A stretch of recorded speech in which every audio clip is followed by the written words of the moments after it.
Hello, Kaylin. Welcome to Meaningful Work Matters. I am very happy that you're here with me today. Thank you so much for being here. Thank you so much for having me, Andrew. I'm so excited to be here and talk with you for the next, I don't know, hour or so. It will be great.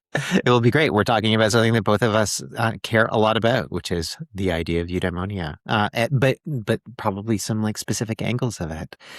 We met because another guest who has been on this podcast, Reb Rebely, suggested that it would be probably a very good thing for us to connect for a whole bunch of reasons. Yeah, I'm super excited to talk about at least a few different themes, and especially a paper that by the time that this episode is actually published will be widely available for people to read on Absolutely. eudaimonic utility. So before we get there, maybe you can just introduce yourself to our audience. Tell us what you would like listeners to know about you. Sure. So, hello, everybody. My name is Dr. Kaylin Ratner. I am an assistant professor of educational psychology at the University of Illinois, Urbana-Champaign. And basically, in my work here, I advise doctoral students in both the divisions of counseling psychology and developmental sciences. I'm happy to explain a little bit about how I've ended up at this kind of joint area. So basically, after I graduated with my undergrad degree from the University of Central Florida, I was dead set on being a therapist because I thought that was the only thing that you could do with a psychology degree. And basically, a graduate mentor had told me, well, if you want to go to grad school, you have to also get involved in research. So that started happening around my junior year. So I had sort of started dabbling in research. Luckily, the one person on my campus that was doing research did a lot of work in identity development, which we know is a near neighbor of eudaimonia. So that's kind of how my journey to where I am today kind of began, was because the opportunity was present and I needed to do research. So I needed to sign up for the labs that would take me. Um, but I started working in this area and I started loving it. And I did end up getting into the clinical psychology master's program at the University of Central Florida. So I do have a background in a lot of stuff relevant to adolescent wellness, adolescent well-being. In my time in the master's program, I used to work at a local hospital doing acute crisis stabilization. So I would see a lot of people pretty much right out after they got out of the emergency room for a suicide attempt. And so we would often work in that 72-hour stabilization period when we tried to make sure they were okay, that they had the resources that they need to go off and live life after this hugely traumatic experience. And it was kind of like during this time that, and for background, like my program was very cognitive behavioral in nature. And so I was learning a lot about dysfunctional thinking and irrational thoughts and things of that nature. But it was through working with these teenagers who had recently tried to end their life, right? That we were fundamentally often talking about the very normative developmental tasks that they would be doing in or outside of the hospital, right? In terms of building who they are and figuring out where they're going in life. And right, and imagine for a moment that we have a teenager who hasn't been able to see their life beyond tomorrow, but they're here still. What are they going to do with it now? And so I ended up becoming a little, I don't know, I don't know if disillusion's the right word, but almost angry with the fact that I wasn't really learning the skills that I needed to talk to people about those issues in particular. And so, yes, I had some exposure to things like logotherapy and existential ideologies, but the way that our managed care system works is it's really hard to get insurance reimbursement for that kind of therapy, right? It's all about the cognitive behavioral approaches. And they've come a long way in the last 10, 15 years since I've learned them. But at that time, I felt like the approaches that I was learning were truly inadequate for the kinds of problems I was seeing, right? So in the course of therapy, I really enjoyed doing that, but I found that my true love was in that psychoeducational component. And I always sort of saw that I wanted to maybe have a practice as a therapist, maybe also do some adjunct teaching at the local community college, something like that. So I think being a professor was sort of always on my radar in a way, even if therapy was at one time the higher priority. But when I started into the end of the master's program, I decided, well, my true love is in the psychoeducational component. I'm really thirsty to understand like the whys of the world. And I'm also really angry that psychology is not in greater conversation with the developmentalists and with the sociologists. And again, that's maybe just a product of my training. But I decided to go for a PhD at that point because I really enjoyed the research that I was still doing as part of my master's thesis and stuff like that. And I ended up getting into the PhD program to work with Dr. Anthony Burrow at Cornell University in a discipline called human development. And prior to like applying to this program, I kind of had never heard of human development before, but it ended up being this perfect discipline that is inherently interdisciplinary and welcomed the kind of work that I wanted to do in a way that I found like a lot of psychology programs told me no about. So I ended up going to human development. I worked with Dr. Burrow, Dr. Jane Mendel, Dr. Felix Thomas. Jane was a clinical psychologist. Felix Thomas was a quantitative psychologist. And so I really developed this area that really embraced interdisciplinary science, helped me become the scholar that I wanted to be, right? By incorporating things from the quantitative sciences, from clinical psychology, from developmental sciences, and even social and personality development. All these things are really what made me feel like me, right? And I felt like they offered a window into truly understanding human functioning and flourishing in a way that any individual discipline just couldn't give a fuller view of it. So I got my PhD in human development in 2020. Great year to graduate. Perfect. Perfect. It was wonderful. I really timed that well. Nothing else was happening that year that was of any significance. No, jobs replete. It was so 2020. But one thing led to another with everything going on, and ended up continuing and doing a postdoc still with Dr. Burrow at Cornell. And perhaps we'll get to that in a little bit. But so I've completed my postdoc, and then in 2022, I assumed my job here at the University of Illinois. And it's been so enriching to just kind of not shy away from who I am as an academic and being able to like synthesize this area of counseling psychology, which in and of itself is a very like holistically focused discipline. And I truly love the work that's happening over there, but then also in developmental sciences, right? And so being able to bring together these two things really feels true to who I am. So I lead the Self and Psychological Wellbeing Lab with several grad students across these two programs. And what our lab is really trying to do in our major work is we are broadly focused on adolescent and young adult well-being, particularly around late adolescence and that super scary transition to adulthood, right? Becoming an adult, learning to adult. And one thing that we know about how people kind of learn to adult, and I'm using that slang on purpose, is part of those core tasks, right, of the transition are figuring out questions related to who you are. So your sense of identity, where you're going, your sense of purpose, which is where a lot of my work has been in recent years, and also sometimes developing a sense of meaning in life. And so sometimes we're truly focused on capital M meaning. And so toward that overarching goal, right, our lab tends to focus on one of three threads or buckets, if you will. The first is broadly concerned with how are environments concerned, or how do environments both support and maybe get in our way of developing things like identity, purpose, and meaning, right? How they get in the way of our acquisition of these major adult tasks or assets, if you will.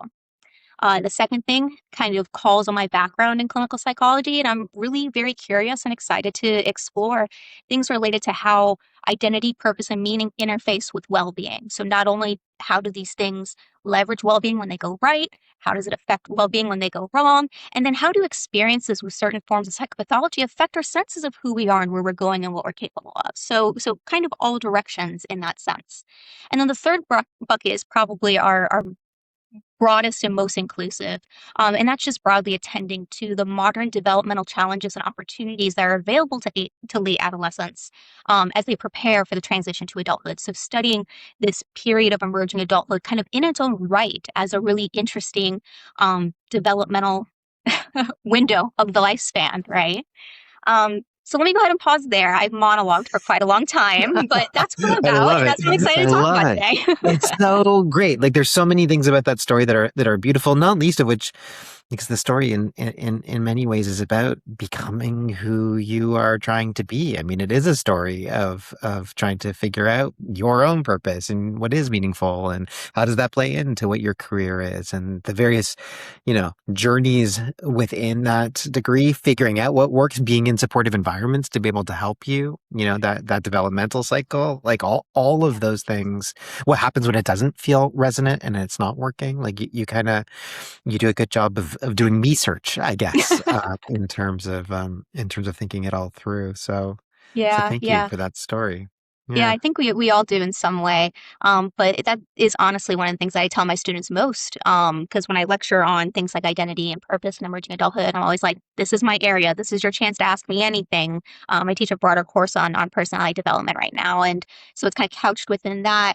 And I always talk about how self-discovery tends to be a pretty nonlinear process, and going out and trying things are equally valuable, right? Learn that's still data to learn what doesn't work. And I find that a lot of students have this almost like decision paralysis about like, oh, if I commit to this, what if it's not right? And that's what might result in a little bit of this paralysis. And I'm like, do it anyway. Do it. The Try what it. Give it a happens is that shot. you learn Yeah. something along the way about yourself, and that's equally valuable. So these aren't failures, but opportunities to learn more about yourself. I want to zoom into what was probably the kind of first area of your lab, which is kind of the environmental aspects of how do we become their best selves. And so you, as I was saying, you've recently published a paper that's all about eudaimonic utility, and I think it's a really interesting concept. And I'd love for you to try to figure out how to explain it to people in kind of layman's terms. I know that like running a company called Eudaimonic by Design. It is a hard thing to try to start every conversation with having to explain what on earth eudaimonia is. So how do you explain eudaimonia, and then how do you explain eudaimonic utility? Right, right. So I usually broadly describe eudaimonia as the sense of really coming into yourself, right? Being true to that inner you, this pure sense of authenticity and doing things that are personally expressive, being your best self, things like that nature. And so kind of building from that definition, which isn't always about like happiness and roses and subjective well-being, right? It's not always feeling good. Sometimes we have to do really hard things that, I'm not joyous during, but really feel like me, right? In terms of the distinction there. And so kind of building off of that definition of eudaimonia, right? Doing things that truly feel like you. We think about eudaimonic utility as this perception that a given environment is going to help you become the person that you're meant to be, right? This is a place that has resources that I need to engage in personal development and become who I am. So, yeah, yeah. And really focusing, we've done a lot of work so far looking at different tasks that may or may not feel like us. So, whether activities are personally expressive or whether certain domains in education are going to help us get to where we want to go, this sort of flips it on its head a little bit and asks about okay, well, what about the environments where these tasks are housed, right? Different universities have different capacities for different types of tasks that we might want to do. Or we open the paper talking about, like, what if you have a young person who wants to do music production and they're in an underfunded school? Like, it doesn't make sense for them to go to school, right? They're wasting their time there if it doesn't have the resources to help them be who they want to be. And so, can you really blame them when they start demonstrating things like truancy and dropout? Like, they might literally feel like they're wasting their time doing and learning things that are important to some kind of overarching standard in terms of our educational system, which great, like education paints knowledge with broad brushstrokes and there's value in it. But if it doesn't speak to who you are, you don't really see the utility in that. Why are you going to waste your time in school?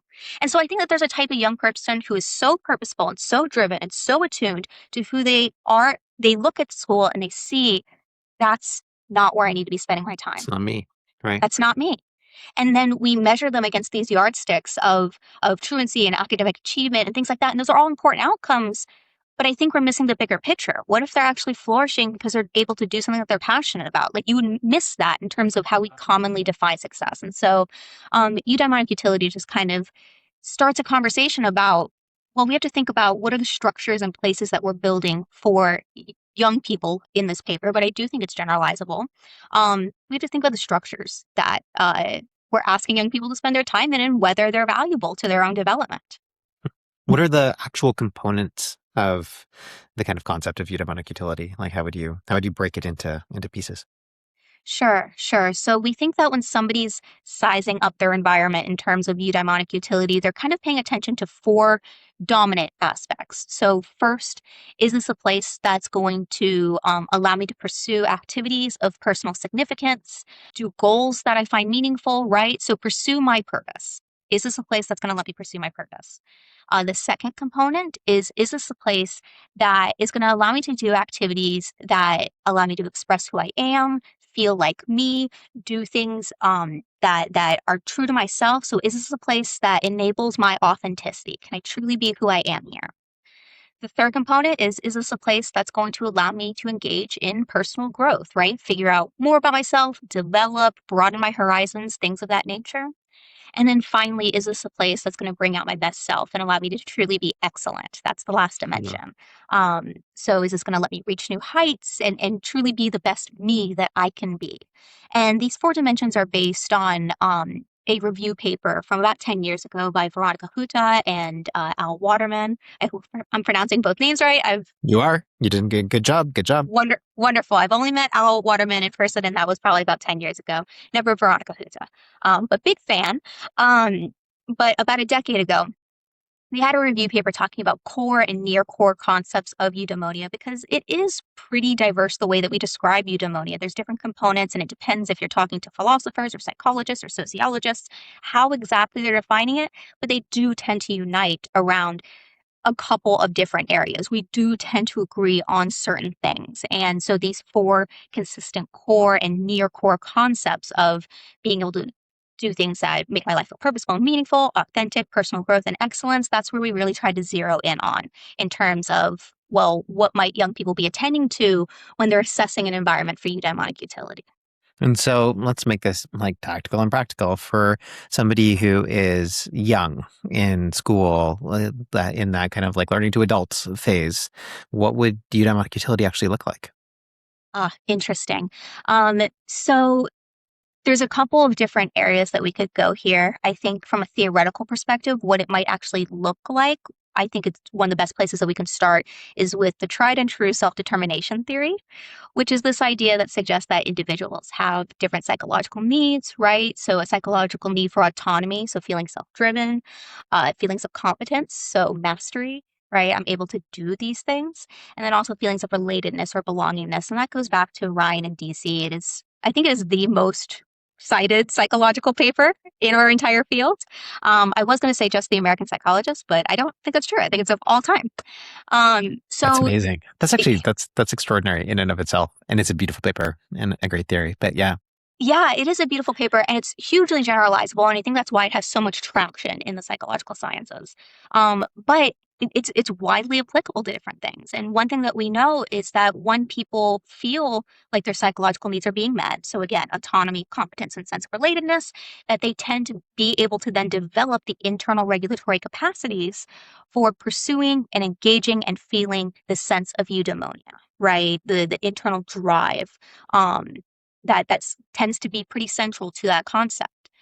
So, in terms of what this might actually look like, the first place I would maybe start is okay, well, where are we finding environments that readily support young people in terms of their autonomy, competence, and sense of relatedness? What environments might be available to help people fulfill those needs, right, in an important way?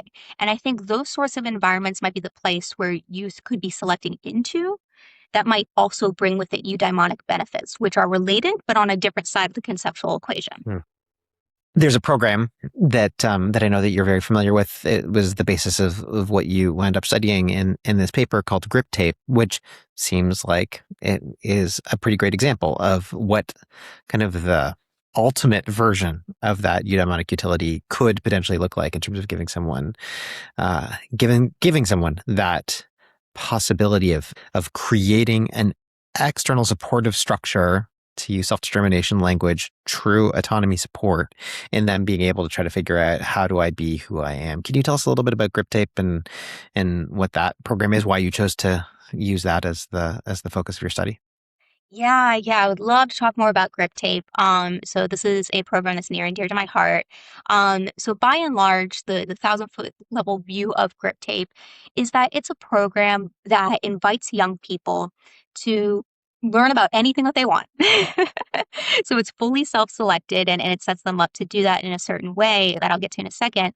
But my relationship with GripTape started as part of my postdoctoral experience at Cornell. So at the time, my postdoctoral advisor had recently gotten a big grant to work with GripTape. And so I was funded as part of that grant. And because my advisor, Dr. Tony Burrow, is the person that he is, I was allowed to have a lot of autonomy in what we did together as part of this project. But the aims of the grant were simply to understand, well, what happens to young people when they're given an opportunity like this? There's a lot of theory behind it, but we have a lot of educational structures with this top down kind of approach to education. And GripTape really flips it on its head and says, okay, youth can tell us what they want to learn about. We're going to give them an opportunity to do that. So this whole program started around 2015 with Mark Murphy, who is a former the Delaware Secretary for Education. So he spent a couple years of that in the early 2010s. And what he observed in his position was largely that there were a lot of youth that seemed to be going through the motions of education. So he came from this as an educator, as a professional, and saw that a lot of young people were just kind of checking the boxes and moving through their life.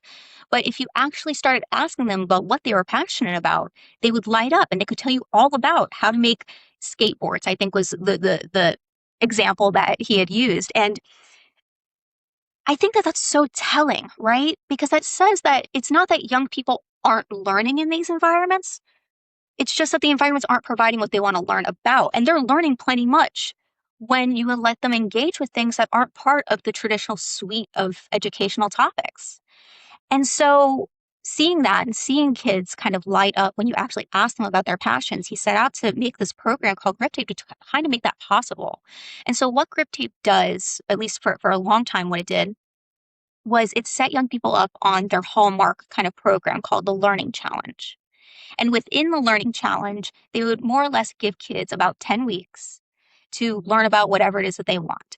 And so they would choose a topic, they would write in, they would apply, and they had the autonomy to set their goals for learning, to problem solve through roadblocks, to gauge progress in the way that they see fit. Their whole learning model is around youth-driven learning. So it's all about youth being in the driver's seat of their learning. So you give kids an opportunity to do that. And GripTape also explicitly went out to support kids who tended to be under-resourced, whether it be financially or geographically or regionally, right? So we want to give you an opportunity to learn about something that you might not otherwise be able to learn about without the program. So they get the learning challenge, they get the opportunity to drive their learning for 10 weeks. They also, within the program, get paired with a champion who's an adult that's affiliated with the program. They check in with them once a week, maybe twice a week, maybe every other week. They let the kids decide, but it does have to occur with some regularity. And importantly, these adults can be anybody. These are not experts in the young person's topic. It is simply somebody that's going to show up for you, believe in what you're doing, help you navigate through different roadblocks. And these champions are trained to leave youth in the driver's seat, right? Support the young person in what they want to do. Don't override it. You're not a mentor. You're a support. You're a cheerleader. And so the champion system. And then finally, they also would give young people a small stipend to buy learning materials. So most of the time we were working with stipends that were about $500 to purchase learning materials. Sometimes it was $250. I think one of our study cycles used $250. But either way, they tried to remove a financial barrier for these youth. Because if, for example, you want to learn Japanese and you can't do that in your traditional school because you have two choices, it's Spanish and French, right? You might have to buy a subscription to Rosetta Stone. You might have to buy Genki, which is like this famous book for it. So you have to. It does present a challenge when you don't give them the resources that they need to purchase their learning materials. So those are the three main components of this learning challenge: is the opportunity, the champion, and a little bit of financial support. And since about 2015, GripTape has supported over 4,000 youth from across the United States. It's a remotely engagement program. Everything kind of takes place over Zoom, so it was still going during the pandemic, right? And that was pretty valuable when kids were not in school. So, yes. So what we believe that GripTape is doing is honestly operating off of a lot of these self-determination principles, right? Yeah.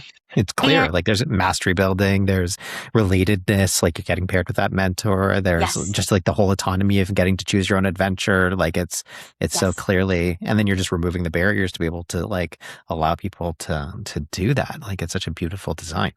Yeah, yeah, Andrew, you're absolutely right in picking up on those three components and how they're related to the theory.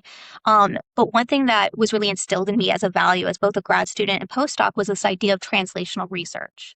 And the whole ethos of translational research is about pairing with people in the community, pairing with practitioners, and working together as co-experts in the research process. And so eudaimonic utility was really born out of a practitioner question, which was, what are we doing right here? Why do young people want to come to our program? What is the secret sauce, if you will, of GripTape? And when my ears hear that, I'm like, this sounds like you're giving them an opportunity to cultivate who they are. And so there's this thing called eudaimonia, and maybe you are giving them an opportunity to develop in terms of their eudaimonic capacities. And I think that that's really important. That's something that schools are generally not doing.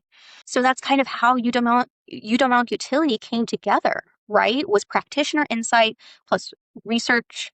I don't even want to say expertise here, but research know-how, right? I've read a lot of papers about this, and it sounds kind of like that. Do you want to make this together?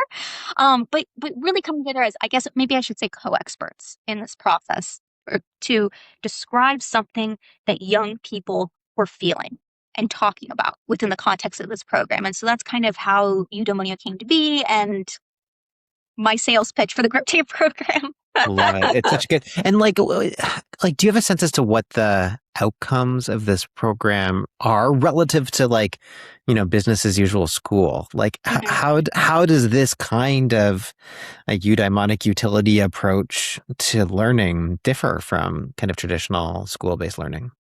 Yeah, yeah. So, in terms of what's there, in terms of what's different between GripTape and school is obviously the direction of education, right? The top-down versus bottom-up approach to learning. So, student-generated versus teacher-generated. So, in the course of the grant, we hadn't done any real comparative studies of traditional school to GripTape, but I can say a lot about what was happening within GripTape, Yeah, right? please. With the full disclosure that this isn't a comparative statement. This is simply what we saw for those kids. And so we saw that, for example, on days that they were meeting with their champion relative to days when they were just on their own, right? They were reporting things like higher self-concept clarity, greater self-esteem, stronger sense of purpose. And all those Huh. things have kind of mapped onto eudaimonia before in the past as these supplemental experiences or core if you're going with purpose. We also saw, for example, youth with the strongest sense of agency, right? Those people that might be able to make the most of a blank canvas opportunity like GripTape, those kids, when given this outlet, were the ones that tended to strengthen in terms of their sense of purpose across the learning challenge, those 70 days. And we also saw, when you're looking at the very fine-grained details of the day-to-day exchanges, young people who felt more purposeful on one day tended to report more progress on their learning challenge the next day, and vice versa. And we saw that people who tended to make the most progress in their learning challenge at the very end of the assessment, those were the individuals who reported the tightest systems between their daily sense of purpose and their goal progression. And so for a long time, we've talked about purpose as being this really volitional kind of construct. But our empirical analysis around, like, well, to what extent do goals relate to purpose, tends to get gummed up in certain types of statistical funniness, right? And so this paper does a really good job kind of showing a main theoretical assumption that we made for a long time in a nice way, in a cool context, right? That purpose and goals are related. So yeah, those are the kinds of outcomes that we are seeing among youth at GripTape.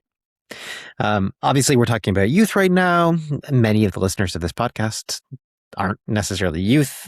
They may not be like focusing specifically on adulting, and they're also focused on the workplace. How do you think that any of this stuff translates into topics around work? Yeah, so I think that that's a really great question. And when we built the eudaimonic utility scale, we wanted to word all the items in such a way that the context that the specific items we're focused on could be changed out, right, for use in schools or different youth programs, right? So let's say a 4-H program wants to come along and use that. Like, how does this work within your public speaking, program in 4-H, right? And so we wanted to build it in such a way that you could like swap out the different contexts. And so based on that alone, we should be able to ask people about their workplace. And so this is the first study kind of on eudaimonic utility. I am so excited to see where different scientists and practitioners will be able to take the construct from here, but it's built in a way that it's kind of ready to be picked up for use in whatever programs or facilities or contexts that you want to try to use it in and see how it works. So I would hope that the scale works a lot in the same way for workplaces, because we know that eudaimonia isn't something that just kids are engaging in, right?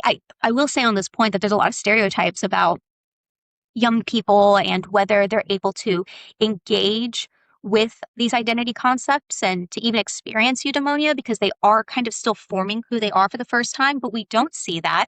Young people are often thinking about who they are and where they're going for the first time. It's one of the key developmental tasks of adolescence.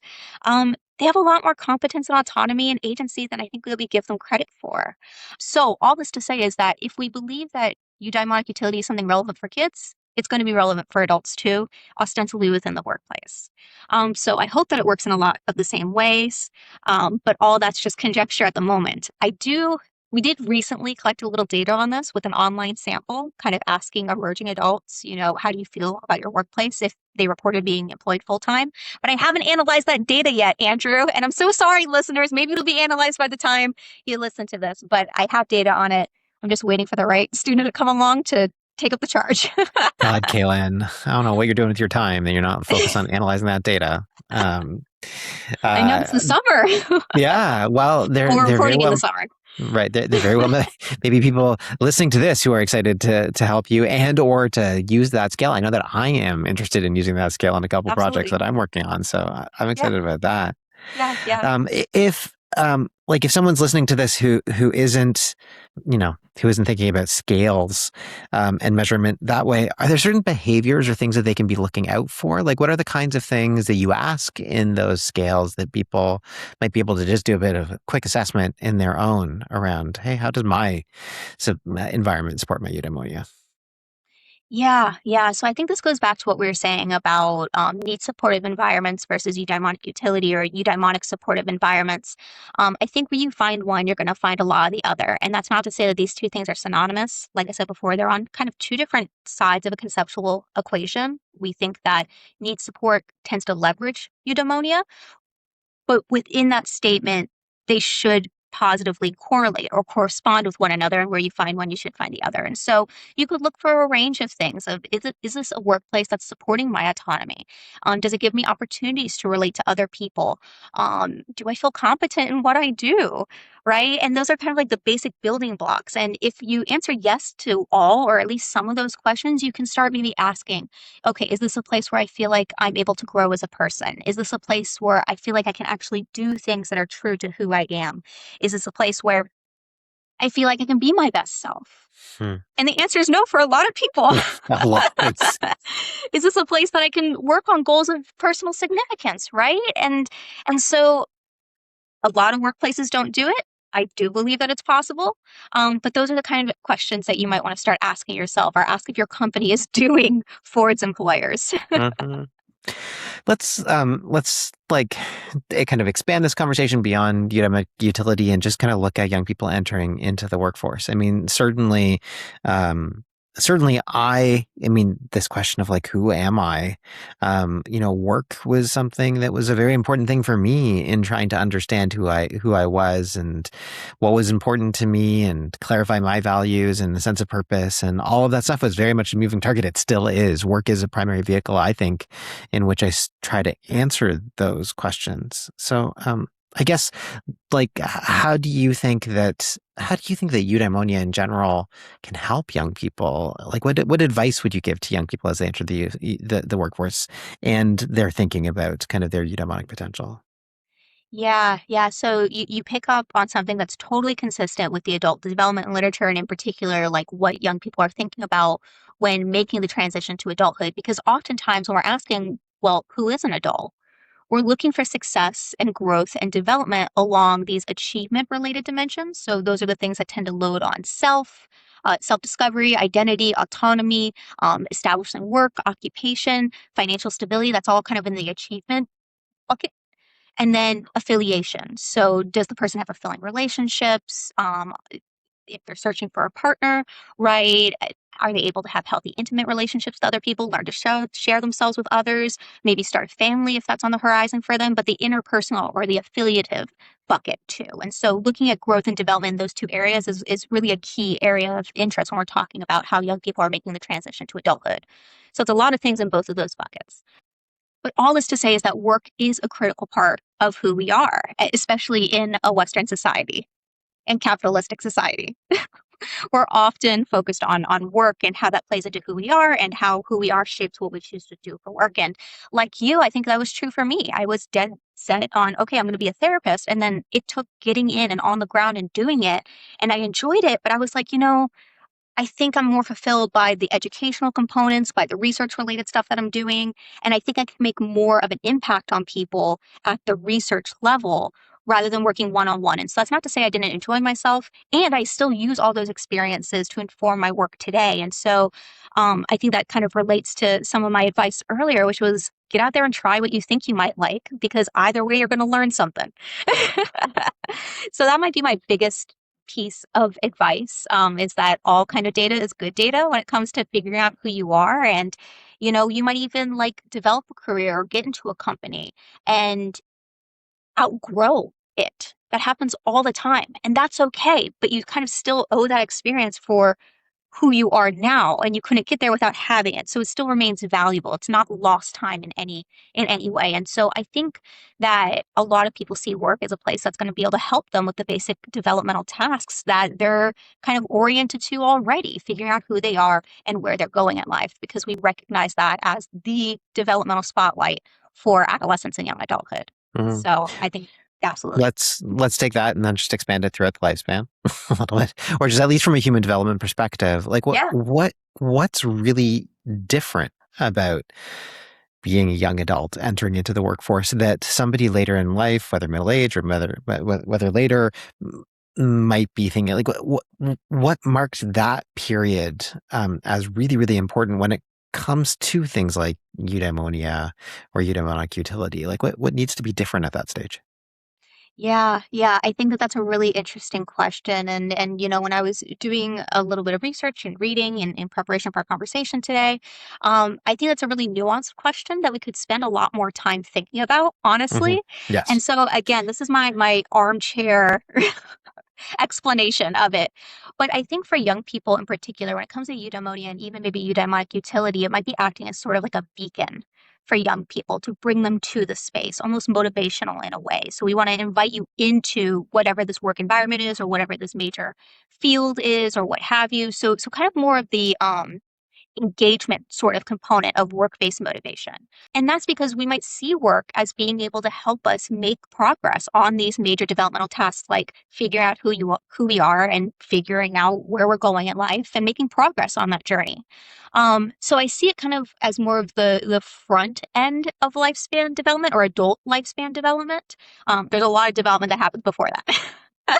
That's often my gripe with developmental psychology is that there's a lot of focus on like 0 to 18. And then when I Right. talk And to my then it students, stops. well, it's like a black box, right? It's like 0 to 18 and then black box and Right. then And then end of like life. retirement. Right. Exactly. It's Yeah. so it's almost like this like forgotten and theorists have definitely talked about this before, this like forgotten middle part of our lives where we're actually doing the living. um but yeah, so being able to solidify a lot of these things, and importantly, what emerging adulthood and the transition to adulthood is doing that adolescents can't quite do is they give you opportunities to actually try out the roles that you thought you might be a good fit for. So when we're adolescents, things tend to be a little bit more tentative, a little bit more exploratory. We can't really try out things in the same way as we can when we're afforded the autonomy of being 18 and living on our own and not under the watchful gaze of our parents' eyes. And so that's where Mm. theorists have come in and said, like, well, hey, emerging adulthood is actually a key time for identity exploration because you get to actually engage with the things that you thought you wanted to do. And so that's why it's so valuable to us to kind of push back against this narrative that like at 18 you need to know what you want to do for sure and be locked in, right? Because we know that so much development happens after 18. We're always developing. I think that's one of the light bulb moments for my students when I'm like stomping around on the platform in my class. And I'm like, if there's nothing else that you leave this class with, please remember that development is not just for children. We are always developing. I'm developing. You're developing. Your parents are developing, right? We are all a work in progress. And that's like both the beauty and I think sometimes the frustration of development. Always being you're never done. And identity development always works like that. You never are done figuring out who you are. You're never done identifying what your purpose is. Like you might have a narrative for it, or you might have a narrative set of values for what that is, at some point where it feels stable, and that's great, but you're always going to be growing and changing and evolving in a way, even if there's this kernel or thread of stability in your life. And so to kind of get back to your main question, the role of work for young people and eudaimonia for young people might be kind of this more motivational, get engaged aspect, like let's get on the track and try out some identity things and work to solidify. Whereas for middle age and late career folks that are further along in the trajectory, it might be more of a maintenance function, right? So either maintenance or, again, this evolution, this growth. So speaking from like broad Ericksonian theory, we know that for teens and young adults, we work through identity related issues and then intimacy related issues. So who am I? And then can I share somebody with somebody else and build a family? And then when we answer, hopefully, a tentative yes to both questions, we might move into the stage of generativity, which is where we spend most of our adult lives. So generativity is all about contributing to the world, oftentimes through work and family development. Those are the two main Main ways we ways. do it. Yeah. Yes, that's what it often means to be generative for a lot of people. And so what people are doing when they're engaging in those generativity processes is what scholars, particularly those that are focused at end of life, but that is the active legacy building time. So the mark that you're going to leave on the world, right? What are you building so you can leave it behind? And then when we get to that final eighth stage, this integrity versus despair stage, and we're trying to work on those integrity facets, integrity is all about, am I okay with having been? Am I okay in the world that I'm being behind? Am I okay with who I was? And legacy, which again, we often do through work and family, is often a huge part of whether we feel this integrity about who we've been in the world. And so I see work as kind of being a part of that legacy building, legacy leaving, right? For later stage career folks. Whereas for younger folks, it's about legacy initiation and figuring out what that legacy is. So it's a little bit squishier, I guess. Huh. On this podcast, I like to just think about the dark sides of things that we think are universally good. I think that eudaimonia is a great thing. And I wonder at times whether a focus on eudaimonia or eudaimonic utility might actually be risky or problematic. What do you think? I have lots of thoughts about this. I have a lot of thoughts because I think we're cut from the same cloth on this topic where like it's great to have these good things and there's a lot of good in things like eudaimonia and even in basic happiness, but we know that when taken to the nth extreme, you might experience some issues. And one thing that I would get worried about thinking about eudaimonia in the workplace is this idea of engulfment. And I'm sure that the organizational literature, which I'm not as familiar with, right? I'm the resident developmentalist here. They probably have written a lot more about this, maybe in this idea of capture. But when people lose themselves in their work, I think you set yourself up for problems. So, for example, imagine that you're working at a nonprofit that is so fulfilling and so eudaimonic, but it goes under. Then what? Then what? And so I think that it's really important for people to be identifying workspaces that can help support their sense of purpose. I'm going to kind of hold up as kind of the prototype here that can support who they're becoming or their sense of purpose, but it's not uniquely defining it. Right? It's really important for us to develop these other legs to stand on, right? Because when you become totally enveloped in your work, or we have a workplace that tries to envelop its employees, I think that's the kind of point when we've lost the plot. Right? You've lost the plot in your life, in your role as an employer or as an employee. It has to be more than just work. So that way something is there, not as a safety net, right? I'm not trying to say like, what if something happens to it? But like, you have to be somebody outside of work. Unfortunately, you're probably not very interesting if all you are is work. And so that's kind of the main risk that I worry about when I think about people trying to merge with their employees, right? I think a sense of we is important, but just like a relationship, I used to always tell my adolescent clients that relationships are like 1 + 1 = 11. You are a whole number, but you stand on your own too. And it's important to kind of maintain those kind of different aspects of yourself, like the embedded component, and then also who you are, which might be shared with your partner. But you have to be able to stand on your own. And I think the same thing about workplaces, right? 1 + 1 is not 2 because like you can't split 2 in half, and that's a problem. So anyway, I think that would be my big fear around it is the sense of engulfment. Hmm. Kaylin, this has been an incredibly useful conversation. I know that my head is spinning with different ideas, different thoughts about the ways in which I think that we can design environments to be more intentional in the way that we're creating eudaimonic utility. I think it's incredibly helpful to be able to do the work that you're doing, to be able to create the research opportunities, and to bring together researchers and practitioners in trying to do this work together. Like, this aspect of science translation is so important that that this work doesn't just live, in some sort of an academic paper, but is actually brought to life in very, very concrete ways. I think you're doing really good work. I want to Thank thank you so much for bringing your wisdom and for just enlightening me today. This has been a really wonderful conversation. Yeah, I really, really appreciate it. It's been super fun to kind of just sandbox ideas and talk about the stuff that's been living in my head for 3 years while working on this project. Well, we will make sure that we link to the paper. And is there any other place that you would want to send people that are interested in your work and just want to learn more about GripTape or anything else, and anything that you'd recommend? Ooh, interesting. I mean, let's see, beyond my website and obviously the GripTape homepage, which I'm sure that we can post for folks. Sure will. Oh my goodness, we have some really exciting work coming up on different challenges that are associated with the adult transition. And so that might be of interest too. So maybe I'll send that along as well. Yeah, perfect. We'll put all of those links into the show notes for this episode. Thank you so much, Kaylin. This has been a delight. Yeah. Thanks for having me, Andrew.